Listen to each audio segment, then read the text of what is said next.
నమస్తే. దేశంలో social media వచ్చిన తర్వాత ఏ ఉద్యమము ఎలా ఎప్పుడు మొదలవుతుందో అర్థం కాని పరిస్థితి ఈ మధ్య జరుగుతున్న పరిణామాలను చూస్తే అర్థమవుతుంది. కాక్రోచ్ జనతా పార్టీ పుట్టిన తర్వాత ఏకంగా ఆన్లైన్లో ఒక మీము పేజీగా మొదలైంది. ఏకంగా దేశాన్నే కేంద్ర ప్రభుత్వాన్ని శాసించే స్థాయికి దిగి రావడం, అలాగే కేంద్ర మంత్రిని రాజీనామా చేయించేంత ఒత్తిడి కూడా ఈ ఉద్యమం ఆన్లైన్ నుండి ఆఫ్లైన్ మారిపోయింది. కాక్రోచ్ జనతా పార్టీ అయిపోయిన తర్వాత ఒక కొత్త మూమెంట్ కూడా సోషల్ మీడియాలో కనిపిస్తుంది. అదే రిజర్వేషన్ హటావో ఆందోళన అని. వాస్తవానికి రిజర్వేషన్ల విషయంలో మాత్రం రద్దు చేయాలి, లేకపోతే సవరించాలని చర్చ కొంతకాలంగా ఉంది. దీనికి కొనసాగింపుగా సోషల్ మీడియాలో కూడా ఇదొక్క ఉద్యమం కూడా కొనసాగుతుంది. రిజర్వేషన్లపై ఇంత చర్చ అవసరమా? నిజంగానే రిజర్వేషన్లను రద్దు చేయాలా, సవరించాలా, మరి ఉన్నది ఇలాగే ఉంచాలా? మరి ఏం జరుగుతుంది? ఒక్కొక్కరు ఒక్కో రకమైన వర్షన్ కూడా వినిపిస్తున్నారు. మరి రెడ్డి జాగృతి ఈ అంశాన్ని ఎట్లా చూస్తుందో తెలుసుకునే ప్రయత్నం చేద్దాం. మనతో పాటు రెడ్డి జాగృతి వ్యవస్థాపక అధ్యక్షులు బుట్టంగారి మాధవ్ రెడ్డి గారు మనతో ఉన్నారు. వెల్కమ్ చేద్దాం. అన్న నమస్తే. నమస్కారం. ఎలా ఉన్నారు? ఫైన్, బాగున్నా. బీసీ రిజర్వేషన్ల అంశంలో ఒక్కసారిగా పాపులారిటీ వచ్చిన తర్వాత ఎట్లా ఉంది? బీసీ రిజర్వేషన్ అంశంలో పాపులారిటీ కన్నా ముందు అంతకుముందు తెలంగాణ ఉద్యమం ఉండే, తర్వాత రెడ్డి జాగృతి అనేక ఉద్యమాలు చేసింది. సరే, బీసీ 42% రిజర్వేషన్లు అన్నప్పుడు దేశం మొత్తం కూడా ఇటువైపు చూసింది కాబట్టి కొద్దిగా పాపులారిటీ పెరుగుతుంది. అప్పుడు వాస్తవాలు ఏంది అవాస్తవాలు ఏంది అనేది ప్రజలకు తెలుస్తుంది కదా. దాంతో పాటు ఏంటంటే అప్పుడు ఆనాడు మూమెంట్లో 42% రిజర్వేషన్లో కూడా స్పష్టంగా మేము చెప్పిన, మాతో పాటు బీసీ నాయకుడైనటువంటి జస్టిస్ ఈశ్వరయ్య కూడా చెప్పిండు, ఎట్టి పరిస్థితుల్లో ఇది నిలబడదు, ఖచ్చితంగా ఓడిపోతారు, 50% రిజర్వేషన్ దాటడానికి లేదు, చట్టాలు లేవట్లా, కోర్టులో కూడా తీర్పులు ఉన్నాయి అని చెప్పడం జరిగింది. దాంతో పాటు ఆ రోజు కొద్ది మంది వాదన చేసారు, అంటే రాజకీయంగా వాళ్ళకి అవసరాలు కాబట్టి వాదనకి ఎత్తుకొని మాట్లాడారు. ఇప్పుడు మాధవ్ రెడ్డి మీద మాట్లాడితే ఈజీగా జస్టిస్ ఈశ్వరయ్య మీద మాట్లాడలేగా. ఈశ్వరయ్య కూడా అదే చెప్పిండు. ఏమని చెప్పిండు? 42% ఎట్లా రిజర్వేషన్లు ఇస్తారు, దాంట్లో కోర్టు తీర్పు ఉంది కదా, ఇవ్వడానికి వీల్లేదని చెప్పిండు. కాకపోతే కొద్దిగా బీసీ నాయకులు వాళ్ళ అస్తిత్వం, వాళ్ళ సంఘాలు కాపాడుకోవడం, వాళ్ళ రాజకీయంగా ఎదగడం కోసం ఆనాడు బురద చల్లడం జరిగింది. దాంతోపాటు పాపులర్ అయింది. మాధవరెడ్డి అంటే బీసీల వ్యతిరేకి ఒక ముద్ర పడిపోయింది. బాధించింది ఆ మాటలు? అంటే మాధవరెడ్డి కాదు, మాధవరెడ్డి ప్లేస్లో ఎవరున్నా కూడా బీసీల వ్యతిరేకి అని ముద్ర వేయడం తప్పు. ఎందుకంటే ఆ రోజు జరిగిన సందర్భం ఏంది, సంఘటన ఏంది, ఆ సంఘటన ఎటు దారి తీస్తుందని ఆలోచన చేయని వాళ్ళందరూ కూడా బీసీ వ్యతిరేక అన్నారు. మరి అదే మాట జస్టిస్ ఈశ్వరయ్య గారు అన్నారు, అసలు నిలబడదు అని చెప్పిండుగా. మరి ఈశ్వరయ్య గారు కూడా బీసీ వ్యతిరేక అవుతాడా? నేను వాస్తవాలు చెప్పినా, అంతమందుకున్నటువంటి కోర్టు తీర్పులు మాత్రమే చెప్పినాం. నువ్వు ఏనాడైతే 1990లో బీసీలకు రిజర్వేషన్లు ఇచ్చారో ఆనాడే స్పష్టంగా చెప్పడం జరిగింది. ఎస్సీ రిజర్వేషన్లు ఏమో, ఎస్సీ ఎస్టీ రిజర్వేషన్లు ఏమో వాళ్ళ జనాభా పెరిగితే రిజర్వేషన్లు పెంచుకోవచ్చు అని చెప్పింది. కానీ బీసీలు జనాభా పెరిగినంత మాత్రం రిజర్వేషన్ పెంచడానికి లేదు. ఎస్సీ ఎస్టీలు ప్లస్ బీసీలు ఈ మూడు కలిపి 50% రిజర్వేషన్ దాటడానికి వీల్లేదని స్పష్టంగా నీకు రిజర్వేషన్ ఇచ్చినాడే చెప్పారు. ఇచ్చినాడు చెప్పిన తర్వాత ఈ రోజు మళ్ళీ మేము జనాభా పెరిగినామని చెప్పి తొందరెత్తుకొని అబద్ధాల మాటలు, అసత్య ప్రచారం చేయడం, రాజకీయ హువ్యం రాజకీయ అవసరాల కోసం మాట్లాడడం జరిగింది. నా ప్లేస్లో ఎవరున్నా కూడా బీసీ వ్యతిరేక అవుతారు. కానీ వాస్తవంగా బీసీ వ్యతిరేక అంటే బయటలే చర్చ, అది కేవలం కుల సంఘాల మధ్య మాత్రమే ఉన్నది. సో రెడ్డి జాగృతి అధ్యక్షులుగా మీరు కొనసాగుతున్నారు. రాజకీయ పార్టీలో ఉన్నారా, లేకపోతే స్వతంత్రంగా ఉన్నారా? ఎన్నికలప్పుడు రాజకీయ పార్టీ ఉన్నా, ఇప్పుడు ప్రస్తుతం స్వతంత్రంగా ఉన్నాం. ముందు స్వతంత్రంగా ఉన్నాం, ఇప్పుడు కూడా స్వతంత్రంగా ఉన్నాం. బీఆర్ఎస్ లో లేరు ఇప్పుడు? లేను. నేను అంటే రాజకీయ పార్టీ ఫుల్ టైం రాజకీయం చేయట్లేదు. కేవలం ఆనాడు ఎన్నికల కోసం, మా ఊరి అవసరాల కోసం పోవడం జరిగింది. ఇప్పుడు మాత్రం కేవలం స్పష్టంగా ఓన్లీ రెడ్డి హక్కుల కోసం, ఐక్యత కోసం, అస్తిత్వం కోసం, మా జాతిని మనగడ ముందు తీసుకుపోవడం కోసమే రెడ్డి జాగృతి కొనసాగిస్తున్నాం. ఎన్నికల్లో మీరు పోటీ చేసినప్పుడు పెద్ద ఎత్తున మీపై కూడా ఆరోపణలు వచ్చాయి. బీసీ వ్యతిరేకి ఎలా బీఆర్ఎస్ టికెట్ ఇస్తాయని కూడా ఏకంగా పెద్ద ఎత్తున బీసీ సంఘాలు కూడా నిలదీశాయి. అదేమన్నా మీ ఎన్నికల ఫలితాలపై మీ ఓటమికి కారణమైందా? లేదు, అలాంటి సంఘటన మా ఊర్లో జరగలేదు. ఎందుకంటే అది రెండు రాజకీయ పార్టీలకు సంబంధించిన వ్యవహారంగా చూసారు. రెండు రాజకీయ పార్టీల పోరే జరిగింది తప్ప బీసీ ఈయన వ్యతిరేకి అక్కడ మా ఊర్లో టీఆర్ఎస్ పార్టీలో కంప్లీట్గా బీసీ వాళ్ళు ఉన్నారు. వెనక వాళ్ళు ఎక్కడ కూడా చెదిరిపోలే. అంటే టీఆర్ఎస్ పార్టీ ఉన్న బీసీలు ఎక్కడ కూడా మాధవరెడ్డి మాకు వ్యతిరేకంగా పోరాడిండు, కొట్లాడిండు, కోర్టు కేసు వేసిండని చెప్పి ఎవరు కూడా మా ఆటగాళ్ళు బయటకు పోలే. ఇంకా బయట ఉన్న బీసీలు మాకు సపోర్ట్ చేశారు. అక్కడ రెండు రాజకీయ పార్టీల ఎన్నికల దాన్ని చూడాలి తప్ప మీరు తెలుసుకోవచ్చు మా ఊరికి వచ్చి, అక్కడ బీసీలు కూడా ఎక్కడ కూడా నాకు వ్యతిరేకంగా లేరు, మా పార్టీ కూడా వ్యతిరేకంగా లేరు. మల్లారెడ్డి మాజీ మంత్రితో మీకున్న సంబంధం ఏంటి? ఆయన కూడా ఈ విషయంలో కూడా చాలా ఆన్సర్ చెప్పాల్సిన పరిస్థితి వచ్చింది. అంటే మా శాసనసభ్యుడు, తను నాకు టికెట్ ఇచ్చిన వాడు, తనకు ఇంత స్పష్టమైనటువంటి అవగాహన లేదా నాకు. అంటే ఈ సబ్జెక్ట్ మీద తనకు తెలియదు. మాధవరెడ్డి అనే వ్యక్తి మాధవరెడ్డి మీద ఇంత ప్రచారం జరుగుతుంది, అందరికీ తెలుసు, సోషల్ మీడియాలో తెలియదు. మాజీ మంత్రి మల్లారెడ్డి తెలియదా? తెలియదు. నేను ఏంటంటే అప్పుడు ఏదైనా హైదరాబాద్ బేస్ లా ఉద్యమం చేసినా కాబట్టి ఊళ్ళ సంఘటన నాకు తెలియదు. ఇంకోటి ఏంటంటే నన్ను ఎవరైతే ప్రమోట్ చేసారో ఈయన అయితే గెలవగలుగుతాడు, మనకు మంచిగా ఉంటాడు, 10 మందికి ఆపదలో ఉంటాడు అని చెప్పినటువంటి వ్యక్తి ఎస్సీ మాజీ సర్పంచ్. ఆయన మాట మీద నమ్మి ఖచ్చితంగా టికెట్ ఇచ్చింది తప్ప నేను మాధవరెడ్డి బీసీల వ్యతిరేక బీసీల కోసం కొట్లాడిన వ్యక్తి అని చెప్పి ఆ రోజు టికెట్ ఇవ్వలేదు. వాస్తవానికి రెడ్డి సంబంధించిన ఏదైతే ఈ ఒక కార్పొరేషన్ ఉందో దీనికోసం బీఆర్ఎస్ లో పెద్ద ఎత్తున బాగా డిమాండ్లు కూడా వచ్చాయి, అయిపోయింది అన్నట్టు ప్రచారం జరిగింది, కానీ ఆ హయాంలో జరగలేదు. ఇప్పుడు ఆ డిమాండ్ మరి మీరు దాన్ని ముందు తీసుకెళ్ళబోతున్నారా? రెడ్డి సంబంధించిన ఏదైతే కార్పొరేషన్ అవసరమా? రెడ్డి కార్పొరేషన్ కావాలని చెప్పి దాదాపు మేము గత ప్రభుత్వం మీద పోరాటాలు చేసినాం. ఆనాడు పోరాటాలు చేసేటప్పుడు ఇప్పుడున్నటువంటి ముఖ్యమంత్రి మమ్మల్ని అప్రోచ్ అయ్యి కలిసి మీరు రెడ్ల కోసం కొట్లాడుతారు కాబట్టి కొట్లాడండి, నేను ఎన్నికలు వచ్చిన తర్వాత నేను గెలిచిన తర్వాత ఖచ్చితంగా మీకు కార్పొరేషన్ ఇస్తా అంటే మేము ఆనాడు కొన్ని సంఘాలను కలిసి ఈయన రేవంత్ రెడ్డి గారు ముఖ్యమంత్రి కావడానికి మేమే కష్టపడి ఇలా ముఖ్యమంత్రి పీఠాన్ని తీసుకొచ్చినాం. ముఖ్యమంత్రి అయిన తర్వాత సరే కార్పొరేషన్ ఇస్తాం మేము కళ్ళు కన్నాం, ఇప్పటిదాకా వెయిట్ చేసినాం.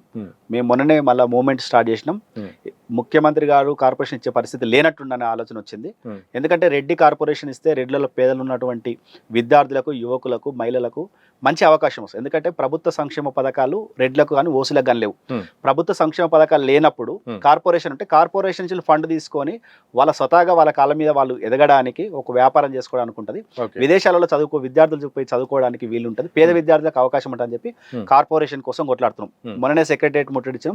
అదే త్వరలోనే మరిన్ని ముఖ్యమంత్రికి వెయిట్ చేస్తాను. ఆగస్టు 13 వరకు ఏదో కార్పొరేషన్ ఇస్తా అని చెప్పి మాకు సమాచారం ఉంది.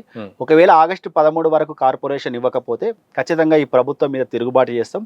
లక్షలాది మంది రెడ్లను హైదరాబాద్ తీసుకొచ్చి ప్రభుత్వం మీద మా వ్యతిరేక నినాదాన్ని వినిపిస్తాం. హైదరాబాద్ ఉంటుందా? కంపల్సరీ ఉంటుంది. ఎందుకంటే మా హక్కు అది. ఎందుకంటే మాలో ఉన్నటువంటి పేదరికం పోవాలంటే ఇలా రెడ్డి కార్పొరేషన్ కావాలి. మరి మాలో పేదరికం పోవడానికి రెడ్డి కార్పొరేషన్ అవసరం అన్నప్పుడు మాకు ఏదైతే ఉపయోగం ఉందో దానికోసం కొట్లాడడమే మా సంఘం యొక్క ముఖ్య ఉద్దేశం. ఇలా ప్రజలలో కూడా గత ప్రభుత్వం మీద వ్యతిరేకత కూడా కార్పొరేషన్ ఇస్తా అని చెప్పి ఆనాడు కేసీఆర్ ఇవ్వలేదు కాబట్టి వ్యతిరేకత వచ్చి ముఖ్యమంత్రికి మేము సపోర్ట్ చేసినాం. ఈ రోజు కూడా ముఖ్యమంత్రి ఇస్తా అని మాట ఇచ్చి మేము ఏదైతే సభలు పెట్టినామో సభల మీద వేదికల మీదకి వచ్చి ఖచ్చితంగా కాంగ్రెస్ పార్టీ వస్తే నేను రెడ్డి కార్పొరేషన్, రెడ్డిలలో పేదలు ఉన్న పేదరికం పోవాలంటే కార్పొరేషన్ ఇవ్వాలని ఆయనే స్పష్టంగా చెప్పినాక కూడా తెలిసినాక కూడా ఇలా రెడ్లను ఆదుకోకపోతే మేము ఎందుకు ఆ పార్టీకి అండగా ఉంటాం? మా హక్కుల కోసం మేము ఖచ్చితంగా కొట్లాడతాం. మద్దతు ఇస్తారా? మళ్ళీ మేము అంటే రాజకీయంగా కాదు, ఖచ్చితంగా ఈ పార్టీ మీద కొట్లాడతాం. ఇంకో పార్టీకి మేము మద్దతు ఇస్తాం కదా, ఈ ప్రభుత్వం మీద ఎందుకు కార్పొరేషన్ ఇవ్వని కొట్లాడతాం. మా వాదన నినాదాన్ని వినిపిస్తాం. అంటే బీఆర్ఎస్ హయాంలో మీరు అన్నట్టు వేదికల మీద దాదాపు అయిపోయింది, ఇక కార్పొరేషన్ అయిపోయింది అన్నట్టుగా కూడా మొత్తం ప్రచారం సాగింది. అది ఆగిపోయింది, ప్రభుత్వం మారింది. ఇప్పుడు కూడా వస్తుంది అన్నప్పుడు కూడా ఇప్పుడు కూడా ఇంకా చర్చల్లో ఉంటుంది, ఇంకా ప్రతిపాదనలో ఉంటుంది. ఎందుకు రెడ్డి కార్పొరేషన్ ఇవ్వడానికి ఏం అడ్డం వస్తుంది? అదే గత ప్రభుత్వం చేసినటువంటి తప్పిదమే ఈ ప్రభుత్వం కూడా చేస్తుందని అనుకుంటున్నాం. ఎందుకంటే ఎన్నికల ముందు హామీ ఇచ్చి గెలిచిన తర్వాత ఏదో అంటారు కదా, ఏడు దాటినాక మళ్ళీ అన్నట్టు ఇలా ఎన్నికల ముందు మేము ఖచ్చితంగా చేస్తామని చెప్పి ఇలా గెలిచిన తర్వాత ఇవ్వకపోవడానికి నిరసిస్తే మేము మొన్న సెక్రటరియట్ ముట్టడించినాం. త్వరలోనే రెడ్ల యొక్క వాదాన్ని కూడా హైదరాబాద్లో వినిపిస్తుంది. నాకు వార్త తెలిసింది, చాలా మంది పేద అగ్రకులాలకు సంబంధించిన వారికైతే మాత్రం ఉచిత విద్య అందిస్తున్నారు, ఒక ఎగ్జామ్స్ పెట్టి కూడా వాళ్ళకు ఉపాధి అవకాశాలు, వసతి సౌకర్యం కల్పిస్తున్నారని తెలిసింది. ఏంటది? ఇప్పుడు బీసీలకు స్టడీ సర్కిల్ ఉంది, ఎస్సీలకు స్టడీ సర్కిల్ ఉంది, రెడ్లకు ఎక్కడ కూడా స్టడీ సర్కిల్ లేదు. అట్లా మేము ఏం ఆలోచన వచ్చిందంటే మనలో ఉన్నటువంటి పేదలైనటువంటి విద్యార్థులకు ఒక అవకాశం కల్పించాలి. ఆర్థికంగా లేని వాళ్ళను, టాలెంట్ ఉన్న వాళ్ళని తీసుకొచ్చి మనమే వాళ్ళకి ఫ్రీ భోజనం పెట్టేయాలి, ఫ్రీ అకామిడేషన్ ఇవ్వాలి, ఫ్రీ కోచింగ్ ఇవ్వాలి. కంప్లీట్గా ఎస్ఐ ఉద్యోగాల కోసం ఫ్రీగా వాళ్ళని ట్రైనింగ్ ఇన్స్టిట్యూట్ మేము నడుపుతా ఉన్నాం. వాళ్ళందరూ కూడా ఒక మెరిట్ టెస్ట్ పెట్టినాం. మొదటి టెస్ట్ పెట్టినప్పుడు 900 మంది పిల్లలు వచ్చారు, అందులో 50 మంది తీసుకున్నాం. రెండో ఎగ్జామ్ పెట్టినాం, 300 మంది విద్యార్థులు వచ్చారు, అందులో 30 మంది తీసుకున్నాం. ఇలా 80 మంది మెరిట్ ఉన్నటువంటి విద్యార్థులను కంప్లీట్గా రూపాయి కూడా ఆ విద్యార్థుల దగ్గర తీసుకోకుండా మేమే మా రెడ్డి జాగృతి ఆధ్వర్యంలోనే వాళ్ళకు ఫ్రీ భోజనం, ఫ్రీ ఇన్స్టిట్యూట్, కంప్లీట్గా వాళ్ళకు నోటిఫికేషన్ వచ్చి ఉద్యోగస్తులుగా సాధించారు కూడా రెడ్డి జాగ్రత్త వాళ్ళు భారం మోస్తూ ఉంటారు. ఎస్ఐ వరకే అయిపోతుందా? చాలా మందికి సివిల్స్ కావాలని ఉంటుంది, దాంతోపాటు గ్రూప్స్ కొట్టాలంటుంది. వాస్తవంగా మేము ఎస్ఐ స్టార్ట్ చేసినప్పుడు గ్రూప్ 2 అనుకున్నాం, ఎలక్ట్రికల్ ఇంజనీరింగ్ అనుకున్నాం, అంటే కొన్ని ఏదో ప్రభుత్వ ఉద్యోగస్తులు కొన్ని శాఖలు అనుకున్నాం. కానీ ఇదే ఆర్థిక భారం అవుతుంది. అవి కూడా త్వరలోనే ఖచ్చితంగా ఇంకా కొంతమంది కారణం ఆర్థిక భారం ఉంది. దాన్ని కూడా మేము ఛేదిస్తాం. Hmm. కంపల్సరీగా మాలో ఉన్నటువంటి రెడ్లలో ఉన్నటువంటి పేదవాళ్ళు, టాలెంట్ ఉన్నటువంటి వాళ్ళు, ఏ ప్రభుత్వ ఉద్యోగస్తులు కాంపిటేటివ్ ఎగ్జామ్ అన్ని ఖచ్చితంగా వాళ్ళకి ఫ్రీగా కోచింగ్ ఇచ్చే ప్రయత్నం చేస్తాం. So coming to the point, reservation హటావో ఆందోళన ఒక సోషల్ మీడియాలో ఉద్యమం కొనసాగుతుంది. ఏ ఉద్యమం ఎటు మలుచుకుంటుందో కూడా మన చేతిలో లేదు. ఎందుకంటే కాక్రోజు అని స్థాపించినప్పుడు చాలామంది కూడా ఇది ఆన్లైన్, వీళ్ళు రోడ్డు మీదకి రారు, ఏం కాదులే అన్నట్టు ఒక కామెడీగా తీసుకున్నారు. అది ఏకంగా కేంద్రాన్ని కదిలించే పరిస్థితి వచ్చింది. ప్రస్తుతానికైతే మాత్రం ఈ హఠావో ఆందోళన చేస్తున్న ఒక డిమాండ్ రిజర్వేషన్లను రద్దు చేయాలనేది. రెడ్డి జాగృతి మాధవరెడ్డి ఎట్లా చూస్తున్నారు? రిజర్వేషన్లు ఇచ్చేటప్పుడు ఆర్థికంగా, రాజకీయంగా, సామాజికంగా వెనుకబాటు ఉన్నటువంటి వ్యక్తులకు రిజర్వేషన్లు ఇవ్వడం జరిగింది. ఇప్పుడు భారతదేశం ఇంకా అభివృద్ధి చెందుతున్న దేశం. ఇంకా చాలా మంది కూడా వెనుకబాటుతనం ఉన్నారు. వెనుకబాటుతనం ఉంది, ఆర్థికంగా వెనుక ఉన్నారు, రాజకీయంగా వెనుక ఉన్నారు. ఎస్ ఉన్నారు, వాస్తవం అది. ఇంకా కాకపోతే రిజర్వేషన్లు ఇవ్వాలి, కానీ రిజర్వేషన్ లో సవరణలు జరగాలి. వీళ్ళు ఎందుకు సవరణలు జరగాలి? కావద్దు, కానీ రద్దు కావాల్సిన అవసరం లేదు. రద్దు అనేది ఆ ప్రతిపాదన వచ్చినప్పుడు పూర్తిగా రద్దు అయిందని అంటే మరి కింది స్థాయిలో ఉన్నటువంటి ఆర్థికంగా వెనుకబడి ఉన్నటువంటి వాళ్ళు, రాజకీయంగా వెనుకబడి ఉన్న కులాలు ఎప్పుడు ముందుకు వస్తాయి? మనతో పాటు సమానంగా ఎప్పుడు ఉంటాయి వాళ్ళు? కాబట్టి రద్దు కాదు. కాకపోతే రిజర్వేషన్ వ్యవస్థలో మార్పులు రావాలి. ఇలా ఎందుకు నేను స్పష్టంగా చెప్తున్నా అంటే, ఇలా ప్రభుత్వ పాఠశాల ఒక విద్యార్థి చదువుకుంటాడు, ప్రైవేట్ పాఠశాల ఒక విద్యార్థి చదువుకుంటాడు. ఇదే ఎస్సీ కులానికి చెందిన విద్యార్థి. ప్రైవేట్ పాఠశాల ఉన్నటువంటి ఎస్సీ కులానికి చెందినటువంటి విద్యార్థి మంచి స్కూల్ చదువుతాడు, మంచి సబ్జెక్ట్ తోటి వస్తాడు. అదే ప్రభుత్వ పాఠశాల ఉన్నటువంటి ఎస్సీ విద్యార్థి అక్కడ అరకోరు వసతులుండి తను కాంపిటేటివ్ ఎగ్జామ్కి వస్తారు. ఇద్దరు ఒకటే కాంపిటేటివ్ ఎగ్జామ్ రాస్తారు. ఇందులో ఎవరు పాస్ అవుతారు అంటే, ఏదైతే మంచి స్కూల్ చదివినటువంటి ఎస్ నేను ఏమంటున్నా, ఏదైతే నువ్వు రిజర్వేషన్లు ఉన్నాయో, ఎవరైతే వెనుకబాటుగా ఉన్నారో వాళ్ళకి ఇవ్వాలి. దాన్ని ఇవ్వాలి అంటే క్రిమిలేయర్ తీసుకురావాలి. ఇలా రాజకీయ నాయకులు కానీ, కుల సంఘాలు కానీ క్రిమిలేయర్ అనే పదాన్ని వాడతలేరు. ఒకసారి రిజర్వేషన్ ఫలాలు పొందిన వ్యక్తికి మరోసారి వాళ్ళ కుటుంబం ఫలాలు పొందుతా ఉంది. ఇట్లా వాళ్ళ కుటుంబాలు ఈ అవకాశాన్ని తీసుకుంటుంది తప్ప కింది స్థాయి వాడికి అవకాశం రావట్లేదు. ఇలా క్రిమిలేయర్ ఉంటే, ఇలా బీసీ రిజర్వేషన్ ఉంది, బీసీ రిజర్వేషన్ క్రిమిలేయర్ ఉంది. 8 లక్షల రూపాయల ఆదాయం కింద ఉన్న వాళ్ళకే రిజర్వేషన్లు ఇవ్వాలి, పైన ఉన్న వాళ్ళకి రిజర్వేషన్లు ఇవ్వడానికి లేదు. కానీ ఆ క్రిమిలేయర్ల చట్టంలో ఒక లుసుగుంది. ఇలా ప్రభుత్వ ఉద్యోగస్తులు కూడా మినహాయింపు ఉంది. ఎవరైతే భూమి నుంచి ఆదాయం అంటే, నాకు 20 ఎకరాలు ఉన్నా, 30 ఎకరాలు ఉన్నా, బీసీ వ్యక్తికి 20 ఎకరాలు 30 ఎకరాలు ఉన్నా, ఆ వ్యవసాయం నుంచి వచ్చే ఆదాయాన్ని లెక్కలకు తీసుకోరండి. ఇప్పుడు మనిషి సంపాదించేది ఒకటి వ్యవసాయం నుంచి వస్తుంది, లేదా ఉద్యోగం నుంచి వస్తుంది. ఈ రెండు మెయిన్ సంపాదన ఉన్నటువంటి వ్యవస్థలను తీసివేసి నువ్వు అక్కడ వాళ్ళకి వెసులుబాటు ఇచ్చి ఇంకా నువ్వు క్రిమిలేయర్ వర్తించదంటే ఎట్లా? పేదవాడికి ఎప్పుడు అవకాశం వస్తుంది? నువ్వు ప్రభుత్వ ఉద్యోగస్తుని నువ్వు నాన్ క్రిమిలేయర్ కిందనే పెడుతుంది. వ్యవసాయం నుంచి ఎంత డబ్బు వచ్చినా కూడా నాన్ క్రిమిలేయర్ కింద పెడుతుంది. వాడు ఎప్పుడు క్రిమిలేయర్ అయ్యేది? కింది స్థాయికి అవకాశం వచ్చేది ఎప్పుడు? ఇలా ఏదైతే మీరు ఇప్పుడు అంటారో రిజర్వేషన్ హటావో, నేను కూడా ఫేస్బుక్ లో పెట్టిన రిజర్వేషన్ల మీద చర్చ పెడితే చాలా మంది కూడా ఇలా నాకు రిజర్వేషన్లు తీసివేయాలని బీసీలు ఉన్నటువంటి వ్యక్తులు మెసేజ్ పెడుతూ ఫోన్లు చేశారు, అన్న మాకు నేను బీసీని రిజర్వేషన్లు ఎత్తేస్తేనే బాగుంటుంది అని అంటుండు. నేను అడిగిన ఏ కులం నీదంటే, ఇలా చాకలోళ్ళు, మంగళోళ్ళు, కుమ్మరోళ్ళు, కమ్మరోళ్ళు, ఏవైతే ఎంబీసీ కులాలు ఉన్నాయో వాళ్ళందరూ కూడా మా పేరు చెప్పుకొని ఇలా రిజర్వేషన్లు కేవలం ఈ రాష్ట్రంలో 5 కులాలు మాత్రమే లబ్ధి పొందుతా ఉన్నాయి, ఇలా మాకు అవకాశం రావట్లేదు. నేను అందుకే స్పష్టంగా ఏమంటున్నాను, రిజర్వేషన్ వ్యవస్థలో మార్పులు రావాలి, క్రిమిలేయర్ ఉండాలి, ఏబీసీ వర్గీకరణ జరగాలి. ఇలా రాష్ట్రం మొత్తం కూడా పదే సారి చర్చ పెట్టినాం. ఏదైతే రాజకీయంగా, ఆర్థికంగా, సామాజికంగా వెనుకబడిన వ్యక్తులకే ఇలా రిజర్వేషన్లు ఇవ్వాలి. మరి ఇలా మునూరు కాపు కులాన్ని 1990 బీసీ రిజర్వేషన్లు వచ్చినప్పుడు, మండలి తర్వాత బీసీ రిజర్వేషన్లు వచ్చినప్పుడు ఆనాడు ఓసీలు ఉన్నారు, మునూరు కాపు కులం, వాళ్ళని తీసుకొచ్చి ఇలా బీసీలలో కలపడం వల్ల ఎవరు నష్టపోతా ఉన్నారు? ఇలా బీసీలలో ఉన్నటువంటి పేదలు నష్టపోతా ఉన్నారు, ఎంబీసీ కులాలు నష్టపోతా ఉన్నాయి. ఇలా ఏవైతే మునూరు కాపు కులంలో రాజకీయంగా, ఆర్థికంగా, సామాజికంగా కూడా వాళ్ళు డెవలప్ అయిన వాళ్ళు, వాళ్ళకి ఎందుకు రిజర్వేషన్ నా క్వశ్చన్ స్టేట్. ఇంకోటి, ఇలా చాలా మంది కూడా ఫేస్బుక్లలో చూస్తా ఉన్నా, కుల వివక్ష పోవాలంటారు. ఇలా రిజర్వేషన్లు ఎత్తివేయాలంటే అంతే కదండి. మందకృష్ణ మాదిగా అంటున్నారు, చాలా మంది కూడా అంటున్నారు ఏంటంటే, కుల వ్యవస్థను రద్దు చేస్తే మాకు రిజర్వేషన్లు అవసరం లేదు, అందరం మేము సమానంగా ఉంటాం కదా, ఈ వివక్ష కారణంగానే కదా మాకు ఈ రిజర్వేషన్లతో వచ్చింది అనేది. ఇలా రిజర్వేషన్లు ఇచ్చింది ఓన్లీ కుల వ్యవస్థ కాదు, ఆర్థిక వ్యవస్థ, రాజకీయ వ్యవస్థ అన్ని కలుపుకొని రిజర్వేషన్లు ఇచ్చారు. ఇలా కులాల అందరు కులాలు తీసేయాలని మీరు చెప్తా ఉన్నారు.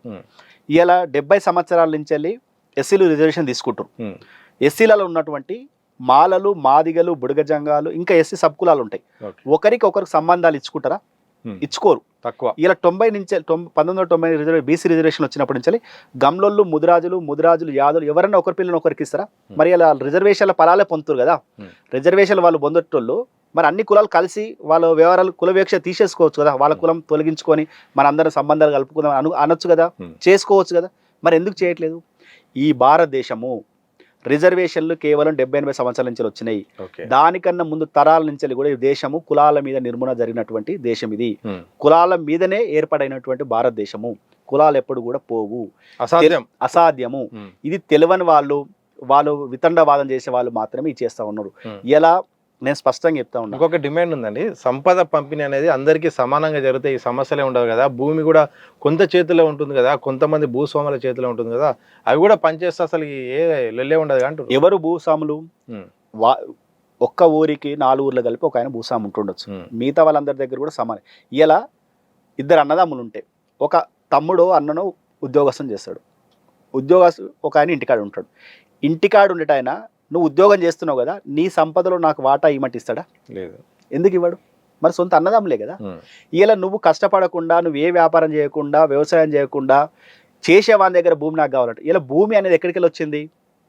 రెడ్లకు కానీ, ఓసీలకు కానీ, లేకపోతే భూమి ఉన్న ఎవరైతే భూమి కొంతమంది దగ్గర ఉందని చెప్తారు కదా, వాళ్ళందరికీ భూములు ఎట్లా వచ్చినాయి?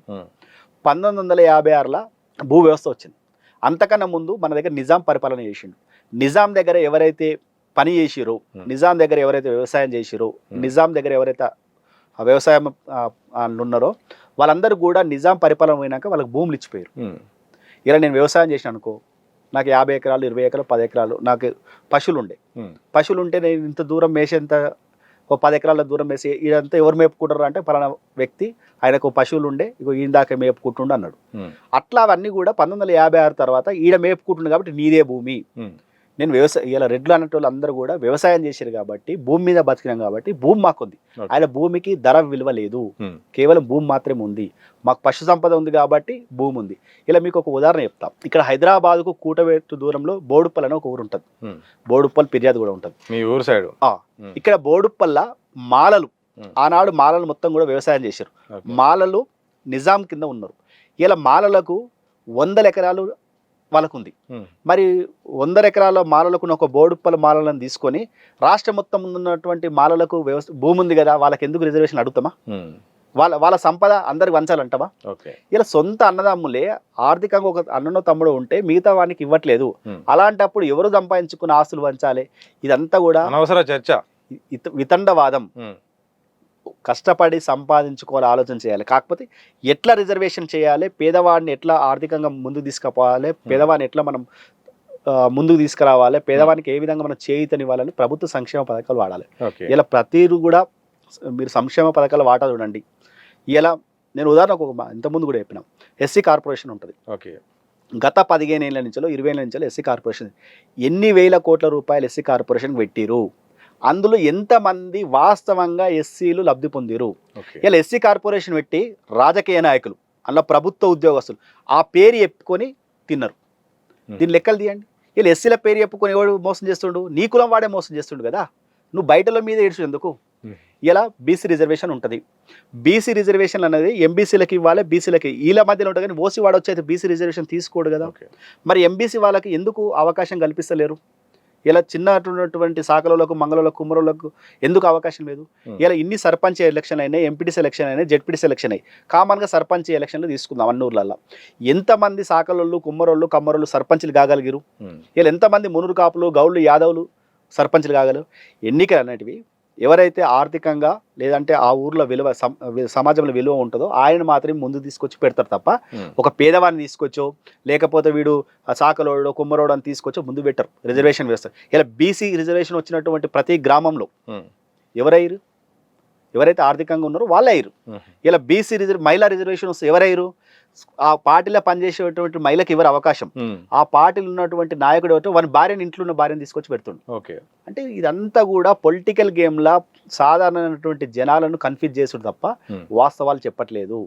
ఇప్పటికైనా సాధారణమైన ప్రజలు అర్థం చేసుకోవాల్సిందంటే ఎన్నికల కోసం వీళ్ళు ఎత్తుగడలు తప్ప మనను బాగు చేసేటువంటి వ్యవస్థను నిర్మాణంలో జరగట్లేదు. ఇలా చాలా మంది కూడా రిజర్వేషన్లు ఎత్తివేయాలి, రిజర్వేషన్ తీసివేయాలి, లేదంటే రిజర్వేషన్ల గురించి యాంటీగా మాట్లాడేటోళ్ళు మనకు శత్రువుగా అని భావన తెద్దామని చర్చ చేద్దామని ఆలోచనకు వచ్చారు. కానీ రిజర్వేషన్లు ఎత్తివేయడం తోటి సమస్య పరిష్కారం అవుతుందా? పరిష్కారం కాదు. ఎట్లయితుంది? రిజర్వేషన్ ఎత్తివేస్తే అందరు సమానం అని మనం అనుకుంటున్నాం. కానీ రేపు కాంపిటేటివ్ ఎగ్జామ్కి వచ్చినప్పుడు మళ్ళీ ఎవరైతే ప్రభుత్వ పాఠశాలలు చదివిన వాళ్ళు ఉంటారో వాళ్ళు మాత్రమే కాంపిటేటివ్ ఎగ్జామ్లో పాస్ అవుతారు. మరి ప్రభుత్వ పాఠశాల చదివేటోళ్ళు, ఆర్థికంగా లేని వారు, సమాజంలో అస్తిత్వం లేని వాళ్ళు ఎట్లా అవకాశం వస్తుంది? మనం దేశం అభివృద్ధి చెందాలంటే అన్ని కులాల్లో ఉన్నటువంటి పేదవాళ్ళు అభివృద్ధి చెందాలి, ఈ దేశం అభివృద్ధి చెందాలనుకుంటున్నాం. రిజర్వేషన్ ఎత్తివేయడానికి చర్చ కన్నా రిజర్వేషన్ లో మార్పు ఎట్లా తీసుకురావాలి, పేదవాడికి ఎట్లా అవకాశం కల్పించాలి. ఇలా ఒకసారి 2 సార్లు రిజర్వేషన్ తీసుకున్న వాళ్ళకు రిజర్వేషన్ ఇలా రాష్ట్రం మొత్తం కూడా తెలుసు. ఇలా ఎవరైతే వివేక్ వెంకటస్వామి ఉండో ఎస్సీ కులంలో ఈ దేశంలో ఉన్నటువంటి ఆర్థికంగా ఉన్నటువంటి వ్యవస్థలో ఆయన ముందంజలో ఉంటాడు. ఇలా ఆయన ఎందుకు ఎస్సీ రిజర్వ్డ్ స్థానాలలో పోటీ చేయాలి? ఆయన జనరల్ స్థానం చేయాలి కదా. ఒక్కసారి నువ్వు రిజర్వేషన్ పొందిన తర్వాత జనరల్ స్థానంలో పోవాలి. సవరణ జరగాలంటారా? అవకాశం సవరణ జరగాలి. ఒక్కసారి రిజర్వేషన్ ఫలాలు పొందిన తర్వాత మరోసారి రిజర్వేషన్లు వాడుకోవద్దు. నువ్వు సర్పంచ్ అయినా, ఎంపీటీసీ అయినా, జెడ్పీటీసీ అయినా, లేదా ప్రభుత్వ ఉద్యోగస్తుడు, తండ్రి ప్రభుత్వ ఉద్యోగస్తుడు అంటే కొడుకు లేదు. 8 లక్షల రూపాయల ఆదాయం ఎవరికి దాటినా కూడా, లేదా 10 లక్షలు పెట్టు, 15 లక్షలు పెట్టు, ఆదాయం ఎవరు దాటినా కూడా క్రిమిలేయర్కు మనం అవకాశం కల్పించద్దు. నాన్ క్రిమిలేయర్ ఎవరైతే ఉన్నారో, ఈ ఆదాయానికి లోపాడు ఎవరైతే ఉన్నారో వాళ్ళకి మాత్రమే ఈ అవకాశం, రిజర్వేషన్ అవకాశాలు ఇవ్వాలి. ఇది కఠినంగా చేయాలి. కఠినంగా చేసినప్పుడే మిగతా వాళ్ళు అభివృద్ధి చెందుతారు, అందరితో సమానం అవుతుంది. దాన్ని వదిలిపెట్టి దేశంలో పేదరికం లేనట్టు, లేకపోతే అసమానతలు వాస్తవంగా ఉన్నాయి. ఒప్పుకోవాలి. ఈ విషయంలో మీరు ఈ అంశాలను మీరు ప్రస్తావించి పేదవాళ్ళ గురించి, అసమానతల గురించి మీరు మాట్లాడుతున్న ముందు అప్రిసియేషన్ మీకు. ఇప్పుడు మీరు ఒకటి ఆలోచన చేయండి. ఒక ఇల్లు కట్టుకుంటాం, చుట్టూ పూరి గుడిసెలు ఉంటాయి, ఈ ఇల్లుకి వాల్యూ ఉండదు. చుట్టూ పూరి గుడిసెలు ఉన్నప్పుడు ఈ ఇల్లుకి వాల్యూ ఉండదు. అదే ఇక్కడ ఇల్లు కట్టుకున్నప్పుడు చుట్టూ బిల్డింగ్లు ఉన్నప్పుడు ఈ ఇల్లుకి వాల్యూ ఉంటుంది, ఆ ప్లేస్కి వాల్యూ ఉంటుంది. నేను అనేది ఏంటంటే, నేను ఒకరో ఇద్దరు ధనవంతులు ఉండి మిగతా వాళ్ళందరూ పేదరికంలో ఉంటే ఈ ధనవంతునికి వాల్యూ లేదు, ఈ దేశ ఆర్థిక వ్యవస్థకు వాల్యూ లేదు. అందరూ ధనవంతులు అయినప్పుడే, అందరూ ఆర్థికంగా ఎదిగినప్పుడే అప్పుడు సమానత్వం వస్తుంది, ఈ దేశానికి కూడా వాల్యూ వస్తుంది. అందరూ కూడా ఆర్థికంగా ఇక్కడ ఈ దేశంలో ఆర్థికంగా ఉన్నారని తెలుసు. ఇలా హైదరాబాద్కు వేరే నగరానికి పోల్చినప్పుడు, లేదా ఇలా బెంగళూరులో, హైదరాబాద్లో ఐటీ రంగం ఉందని ఎందుకు పరిగెడుతూ ఉన్నారు? ఆర్థిక వ్యవస్థ అక్కడ ఉంది కాబట్టి పరిగెడుతుంది. ఇతర రాష్ట్రాలకు ఆ విలువ లేదు కదా దేశంలో. అట్లనే ఏమంటున్నాయి, ఈ రాష్ట్రంలో ఉన్నటువంటి అన్ని వర్గాల వ్యవస్థలకు ఉన్నటువంటి వర్గాల పేదలకు రిజర్వేషన్ ఫలాలు రావాలి. కానీ ఆ రిజర్వేషన్ల ఫలాల పేరు చెప్పుకొని ఎవరైతే లబ్ధి పొందుతుండ్రో అది తొలగిపోవాలి. ఒక్కసారి ఎమ్మెల్యే అయిందనుకో, నాన్ రిజర్వేషన్ జనరల్ స్థానానికి పోవాల్సిందే. ఇలా తను అవుతాడు, తన కొడుకు అవుతాడు, మనమడు అవుతాడు, ఎప్పుడు వాళ్ళేనా? మరి ఎందుకు ఆ పేదవాడి, ఆ కులంలో ఉన్న పేదవాడిని రిజర్వేషన్ గురించి ఆలోచన చేయవు? నువ్వే రిజర్వేషన్ ఫలాలు పొందుతావు, నువ్వే నా కులంలో ఉన్న పేదవాడిని కావాలంటావు. రిజర్వేషన్ విషయం పక్కన పెడితే ముందు కనీసం క్రిమిలేయర్ అయినా అమలు చేయాలి. క్రిమిలేయర్ అమలు చేస్తే ఆటోమేటిక్గా క్రిమిలేయర్ అటెండ్ చేస్తే నువ్వు ఇంకో రెండో వ్యక్తికి అవకాశం వస్తుంది కదా. ఒక అవకాశం తీసుకున్న వాడు దాన్ని వదిలిపెడితే ఇంకో అవకాశం వస్తుంది. నువ్వు దాన్ని వదిలిపెట్టి జనాభా ఎంత ఉన్నామో దామాషా ప్రకారం మాకు దామాషా ప్రకారం రిజర్వేషన్లు ఇస్తే ఏ కులానికి ఎంత ఇస్తే ఎట్లా వెళ్తుంది? ఇక్కడ టాలెంట్కు, మెరిట్కి ఏమి ఇచ్చినట్టు? మెరిట్ 50% పెట్టి మిగతా 50% రిజర్వేషన్లు ఇచ్చారు. ఈ 50%లోనే అన్ని వర్గాలు వినియోగించుకోవాలని అన్నప్పుడు మరి దాన్ని వదిలిపెట్టి మా కులాలకు ఎంత ఉన్నామో అంత జనాభా ప్రకారం రిజర్వేషన్లు ఇస్తారు, ఎక్కడ సాధ్యమవుతుంది?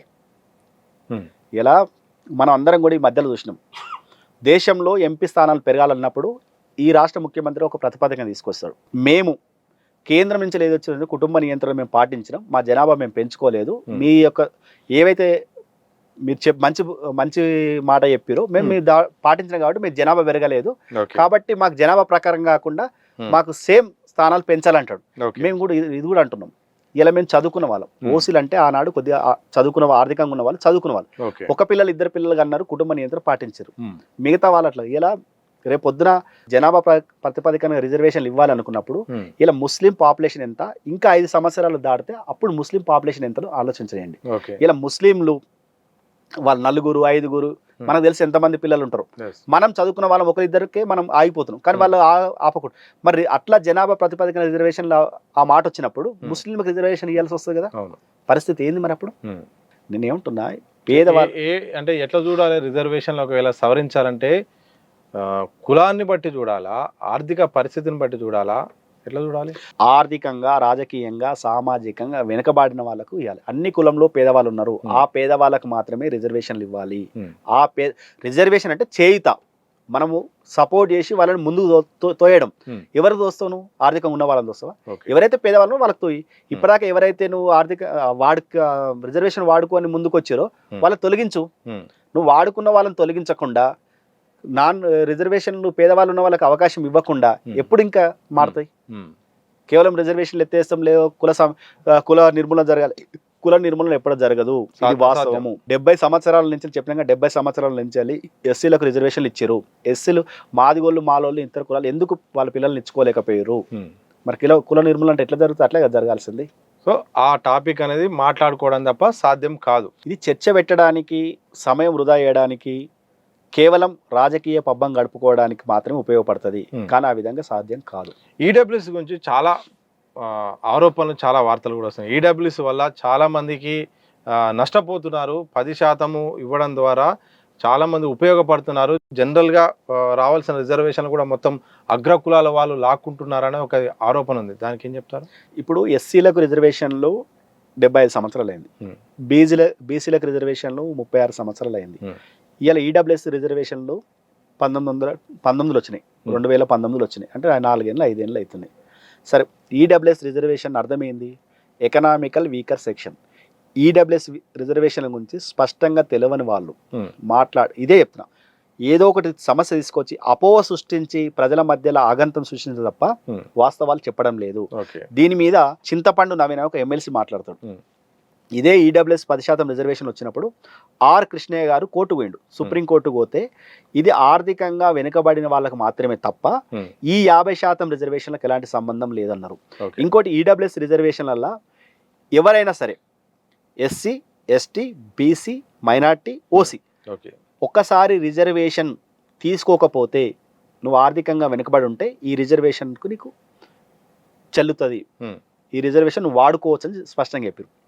ఎస్సీ అనేవాడు కూడా ఈడబ్ల్యూఎస్ రిజర్వేషన్ వాడుకోవచ్చు. ఎప్పుడు వాడుకోవచ్చు? ఎస్సీ రిజర్వేషన్ తీసుకోనప్పుడు, ఎస్టీ రిజర్వేషన్ తీసుకోనప్పుడు. అది చెప్పట్లేదు. ఈడబ్ల్యూఎస్ రిజర్వేషన్ అనగానే ఇవి ఓసీలకు మాత్రమే అంటారు. ఇలా చాలామంది మైనార్టీలు, ఓసీ మైనార్టీలు ఉంటారుగా, బీసీ మైనార్టీలుగా, వాళ్ళందరూ కూడా ఈడబ్ల్యూఎస్ సర్టిఫికేట్లు తీసుకుంటారు. ఎందుకంటే మేము మైనార్టీ రిజర్వేషన్ తీసుకోలేదు కాబట్టి. ఇలా ఒక మనిషి ఒకసారి రిజర్వేషన్ తీసుకుంటే సరిపోతుంది కదా. నువ్వు బీసీ రిజర్వేషన్ వదులుకో, నాకు బీసీ రిజర్వేషన్ వద్దని నువ్వు డిక్లరేషన్ ఈడబ్ల్యూఎస్ రిజర్వేషన్ వర్తిస్తుంది కదా. ఎస్సీ రిజర్వేషన్ వద్దని డిక్లరేషన్ చేయి, నువ్వు అప్పుడు ఈడబ్ల్యూఎస్ రిజర్వేషన్ వర్తిస్తుంది కదా. ఆర్థికంగా వెనుకబడిన వాళ్ళకి మాత్రమే ఈ రిజర్వేషన్లు. ఇలా చాలా మంది జనరల్ వాళ్ళకు వస్తున్నాయి, ఓసీలకు వస్తున్నాయి, రెడ్లకు 10% రిజర్వేషన్లలో బాగా ఉద్యోగాలు వస్తున్నాయి అనేది అబద్ధము. ఇలా మీ అందరు గమనించవచ్చు. నిన్ననే ఎస్ఐ రిక్రూట్మెంట్ పడ్డది. ఇలా ఏదైతే ప్రవేశ పరీక్ష ఉందో దానికి కూడా ఈడబ్ల్యూఎస్ ఇంప్లిమెంట్ చేయట్లేదు. ఇలా చాలా స్థానాలలో కూడా ఈడబ్ల్యూఎస్ 10% ఇస్తున్నామని చెప్తున్నారు తప్ప ఇంప్లిమెంట్ చేయట్లేదు. మొన్న జరిగినటువంటి నీట్లో కూడా ఈడబ్ల్యూఎస్ ఇంప్లిమెంట్ చేయట్లేదు. ఇలా ఏదైతే ఎస్ఐ కానిస్టేబుల్ ఉద్యోగాలు పడ్డాయో దాంట్లో కూడా ప్రవేశ పరీక్షకు ఈడబ్ల్యూఎస్ ఇంప్లిమెంట్ చేయట్లేదు. రెడ్డి జాగృతి అంశంపై ఫైట్ చేస్తుందా? కంపల్సరీ 100% ఫైట్ చేస్తుంది కదా. మేము ఏదైతే మాకు కావాల్సిన రిజర్వేషన్ల మీద ప్రభుత్వం నిర్లక్ష్యం వహిస్తే ఖచ్చితంగా మా హక్కుల కోసం కొట్లాడడానికి సిద్ధంగా ఉంటాం, ముందు వరుసలో ఉంటాం. కేంద్రం ఆర్డినెన్స్ తీసుకొచ్చాక ఎందుకు అప్లై కావట్లేదు? కేంద్రం ఆర్డినెన్స్ తీసుకొచ్చింది అంటే ఆ కేంద్రము ఏదైతే కమిషన్ చేయలేదు. మేము అదే పోయిన సంవత్సరం కూడా ఢిల్లీలో అడిగింది ఏంటంటే ఈడబ్ల్యూఎస్ కమిషన్ ఏర్పాటు చేయాలని మేము అడుగుతా ఉన్నాం. కమిషన్ ఉంటేనే ఎవరు ఆ రిజర్వేషన్ ఫలాలను డిస్టర్బ్ చేయకుండా ఉంటుంది, ఖచ్చితంగా మాకు రావాల్సిన వస్తాయి. ఇలా ఏమైంది, కొంతమంది ఆఫీసర్లు తెలిసి తెలవక లేక కావాలని నిర్లక్ష్యం, ఎందుకంటే ఒకసారి అడుగుతారు, 2 సార్లు అడుగుతారు, లేదంటే కోర్టుకు పోతారు. వీళ్ళు ఇక అడిగి వస్తారా రారని, అంటే ఈ ఆఫీసర్లు కూడా కావాలని గిల్లి కజ్జలతో ఉన్నారు. మేము ఆఫీసర్లు కూడా విజ్ఞప్తి ఏం చేస్తామంటే మా దాంట్లో పేదలు ఉన్న వాళ్ళకి ఆ రిజర్వేషన్ ఫలాలు ఉన్నాయి. దయచేసి ఎక్కడ ఈడబ్ల్యూఎస్ ఖచ్చితంగా ఇంప్లిమెంట్ అన్ని ఉద్యోగస్తులలో ఖచ్చితంగా చేయాల్సిందే, Hmm. నోటిఫికేషన్లలో చేయాల్సిందే. ప్రభుత్వం కూడా కొద్దిగా నిర్లక్ష్యం వహిస్తూ ఉన్నది. ఎవరు అడుగుతారులే, ఈడబ్ల్యూఎస్ అంటే ఏ సంఘాలు ఏమున్నాయి, ఇప్పుడు ఓసీ సంఘాలకు పెద్దగా ఫైట్ చేసిన సందర్భాలు లేవు కదా. ఓకే. ఏంది ఏడు అడుగుతారు, ఇచ్చినట్టు ఇస్తాం, లేకపోతే లేదన్న కాడ ఉంది. కానీ ఏ నోటిఫికేషన్ పడ్డా మా హక్కుల కోసం మేము కొట్లాడడానికి రెడ్డి జాగృతి సిద్ధంగా ఉంటుంది. రెడ్డి జాగృతి నెక్స్ట్ ఎలాంటి యాక్టివిటీస్తో, ఎలాంటి పోరాట పటిమతో, వ్యూహాత్మకంగా కార్యాచరణతో ముందుకెళ్ళబోతుంది? రెడ్డి జాగృతి స్పష్టంగా రెడ్డి హక్కుల కోసం కొట్లాడుతుంది. Hmm. మాకు ఏవైతే ప్రభుత్వ ఉద్యోగాలు ఈడబ్ల్యూఎస్ ఇంప్లిమెంట్ అవ్వట్లేదో ఈడబ్ల్యూఎస్ ఇంప్లిమెంట్ కోసం కొట్లాడుతుంది. Hmm. ఏదైతే ప్రభుత్వం రెడ్డి కార్పొరేషన్ ఇవ్వలేదో ఆ కార్పొరేషన్ కోసం కొట్లాడుతుంది. Hmm. ఇలా సమాజంలో రెడ్లను కించపరిచే వ్యాఖ్యలు చేస్తున్న యూట్యూబర్లను, కించపరిచే వ్యాఖ్యలు చేస్తున్న బయట వాళ్ళను Hmm. ఖచ్చితంగా ఎదుర్కొంటాం, వాళ్ళ మీద కేసులు చేస్తాం. ఇలా ఏదైతే అక్కడ ఒక సంఘటన జరగకుండా Hmm. ఎటు తీసుకొచ్చి రెడ్ల మీద బురదలని రాజకీయ ఆలోచన చేస్తున్నటువంటి వ్యక్తుల మీద ఖచ్చితంగా కఠినంగా రెడ్డి జాగృతి వివరిస్తుంది. రెడ్లకి ఏం తక్కువ, తెలంగాణలో సీఎంఏ రెడ్డి సామాజిక వర్గం అన్ని రకాలుగా రాజకీయంగా మొత్తం వాళ్ళ చేతిలో ఉంది కానీ చాలా మంది అంటున్న సందర్భంలో నిజంగా రెడ్లకి ఏం తక్కువ ఉంది? ప్రధాని మోడీ గారు బీసీ, Hmm. ఇలా బీసీలకు ఏం తక్కువ, దేశానికి ప్రధాని అంటే ఒప్పుకుంటారా? సేమ్ ఇట్లా ఎవరైనా వాళ్ళ రాజకీయ అవసరాల కోసం, వాళ్ళ రాజకీయ పార్టీ అవసరాల కోసం ఉంటారు, కానీ ఆ కులానికి ఎవరు ఏం చెయ్యరు. వాళ్ళ కులాలకు చేయాల్సింది వాళ్ళ సంఘాలు, వాళ్ళ సంస్థలు మాత్రమే. వాళ్ళు చేయరా? ఎట్లా చేస్తారు? ఆ రాజకీయ పార్టీకి అన్ని కులాలతో సంబంధాలు ఉంటాయి కదా, అన్ని కులాల అవసరం ఉంటుంది కదా. కానీ సొంత కుల ఓట్ బ్యాంక్ కూడా ముఖ్యమే కదా. ఇప్పుడు ఆయన కులం పేరు చెప్పుకొని ముఖ్యమంత్రి కాలేదు, ఎవరు కూడా కులం పేరు చెప్పుకొని ముఖ్యమంత్రి గారు. ఓకే. కాబట్టి ఏవి తీసుకొచ్చినా కూడా వాళ్ళ ప్రభుత్వానికి ఏవి ఉపయోగపడతాయో, ఏదైతే ఓటు బ్యాంకు రాజకీయ జనాభా ఉంటారో వాళ్ళ వైపు మాత్రమే ఆలోచిస్తారు. ఓకే. అట్లా ముఖ్యమంత్రులు మాకు వేసిన ఉంటే ఇలా మా పరిస్థితి ఇట్లా ఉండకపోతే, ఎంతో మంది ముఖ్యమంత్రులు అయిన వాళ్ళే మా వాళ్ళు, కానీ ఎక్కడ కూడా ఏ సంక్షేమ పథకాలలో వాటా లేదు. 70 ఈ భారతదేశానికి స్వాతంత్రం వచ్చినప్పటి నుంచి వెళ్ళి ఇప్పటిదాకా ఆర్థికంగా రాజకీయంగా నష్టపోతుందంటే రెడ్లు మాత్రమే, సామాజికంగా కూడా నష్టపోతుంది ఇలా రెడ్లు మాత్రమే. ఇలా సామాజికంగా వేరే కులాన్ని తిట్టాలంటే కొద్దిగా ఆలోచన చేస్తారు, కానీ సామాజికంగా రెడ్లను తిట్టాలంటే ఈజీగా తిరుతురు. మీరందరూ అన్ని చాలా సంఘటనలు చూసారు. సందర్భం లేకున్నా, మాకు సంబంధం లేకున్నా కూడా రెడ్లు అంటే ఇలా తిడితే మేము పెద్ద లీడర్లు అవుతామని ఇలా మీద బురదలని ఆలోచన సామాజికంగా చేస్తారు. ఇలా రాజకీయంగా కూడా మేము ఎవరైనా సరే రాజకీయంగా అవకాశాలు తక్కువ ఉన్నాయా? తక్కువ ఉన్నాయి. ఎందుకు చెప్తా ఉన్నా అంటే, ఒక ప్రాంతం ఉంటుంది, సరైన సర్పంచ్నో ఎమ్మెల్యేనో, ఆ ప్రాంతంలో సర్పంచ్గా నేను పోటీ చేయాలని 5 సంవత్సరాలు కష్టపడి మనం పనిచేస్తాం. చివరికి ఏమవుతుంది, అది ఏదో ఒక రిజర్వేషన్ వచ్చి అవకాశం కోల్పోతున్నాం. అంటే అంతకుముందు 5 సంవత్సరాలు కష్టపడుతున్నాం, డబ్బులు పెడుతున్నాం, సమయం ఇస్తున్నాం, ప్రజల కోసం తిరుగుతున్నాం, కానీ రిజర్వేషన్ల పేరు మీద నష్టం జరుగుతుంది కదా. అదే మాకు రాదు అని ముందే తెలిసి ఉంటే మేము ఆడ పని చేయం, ఇంకో దగ్గర పని చేస్తాం, లేకపోతే మొత్తమే పని చేయకుంటుంటాం కదా. అంటే రిజర్వేషన్ వ్యవస్థ వల్ల ఎవరైతే హార్డ్గా పనిచేస్తారో ప్రజలకు దగ్గర అవుతారో అది కూడా నష్టం జరుగుతుంది. ఇలా మీరు అందరు చూడొచ్చు, ఇలా ఎస్సీ రిజర్వేషన్ వచ్చిన కాడ ఎన్నికలలో ఖర్చే కాదు, బీసీ రిజర్వేషన్ కొద్దిగా తక్కువ అవుతుంది, ఓసీ రిజర్వేషన్ వచ్చిన కాడ ఎక్కువ అవుతుంది. ఎందుకు అవుతుంది అంటే వాళ్ళ సామాజిక వర్గం ప్రజలకు చేసేటువంటి ఆర్భాటాలు ఇవన్నీ కూడా. ఈ ఎస్సీ రిజర్వేషన్ వచ్చిన కాడ మిగతా కులాలు పోయి ఎస్సీలను అడగలేరు, మాకేం చేయమని సహాయం అందించమని అడగలేరు. అదే విధంగా కూడా పరిపాలన కూడా అదే విధంగా ఉంటుంది. నేను ఏమంటున్నా, ఎప్పుడైనా పరిపాలన ఎవరైనా ఏ కులం వాళ్ళైనా, ఏ కులంలో ఉన్నటువంటి వ్యక్తి పరిపాలన చేసో రిజర్వేషన్ లేకుండా అవకాశం కల్పించాలి. ఇప్పుడు ఒక ఎస్సీ ఉన్నాడు ఒక ఊర్లో, ఆయన బాగా యాక్టివ్ ఉంటాడు, చదువుకున్న పిల్లవాడు ఉంటాడు, బాగా కష్టపడి ఆ ఊరికి ఏదో సేవ చేయాలనే ఆలోచనతో పనిచేస్తూ ఉంటాడు. సడన్గా అది బీసీకో ఓసీకో రిజర్వేషన్లు వస్తే ఆయనకు అవకాశం పోయినట్టే కదా. అంటే పనిచేసే వాళ్ళ కాలంలో కట్టెలు పెట్టడమే ఈ రిజర్వేషన్ వ్యవస్థ వల్ల కూడా ఇలా రెడ్లు నష్టపోతూ ఉన్నారు. ఆర్థికంగా కూడా మీరు అందరు చూసిరు, ఇలా ఏవైతే ఆ వ్యవస్థ ఉందో, మేము గతంలో ఉన్నది ఇప్పుడాక ఏ ఊర్లో ఏ పండుగ అయినా ఏ సందర్భమైనా కూడా రెడ్లే ఆ యొక్క వ్యవహారం నడపాలి. ఎందుకంటే ఆర్థికంగా ఉంటారు కాబట్టి వ్యవహారం నడపాలి. ఇలా ఆ పరిస్థితి లేదు, కోల్పోయినాం. ఇలా భూములు పోయినాయి, చాలామంది కూడా భూములు అమ్ముకొని ఊరు అభివృద్ధి కోసం, లేకపోతే ఊళ్ళలో ఉన్నటువంటి పేదవాళ్ళ పెళ్లిళ్ళకి చేయడం కోసం, ఊళ్ళో ఎవరైనా చనిపోతే ముందుండి నడిపేయడం జరిగింది. ఇలా ఆర్థికంగా కూడా రెడ్లు చితికిరు చాలా. సో ఆ పరిస్థితి ఉన్నది. ఫైనల్గా చెప్పండి అన్న, నిజంగా రిజర్వేషన్లో ఒక మాటలో చెప్పండి, ఏ మార్పులు జరగాలి? నిజంగా రిజర్వేషన్లు తగ్గించాలా, రద్దు చేయాలా, తటస్థంగా ఉంచాలా? రిజర్వేషన్ల వ్యవస్థలలో క్రిమిలేయర్ రావాలి, ఏబిసి వర్గీకరణ జరగాలి. ఏ కులంలో పేదవాడున్నా ఆ పేదవాడికి మాత్రమే రిజర్వేషన్ వచ్చే విధంగా మార్పులు చేయాలి. Okay, thank you very much అన్న. ఇది మొత్తంగా దేశవ్యాప్తంగా రిజర్వేషన్ల అంశంపై జరుగుతున్న చర్చలో భాగంగా రెడ్డి జాగృతి వ్యవస్థాపక అధ్యక్షులు మాధవ్ రెడ్డి గారు వారి యొక్క విశ్లేషణ చెప్పే ప్రయత్నం చేశారు. మరో ఇంటర్వ్యూతో మళ్ళీ కలుద్దాం. చూస్తూనే ఉండండి దిశ టీవీ.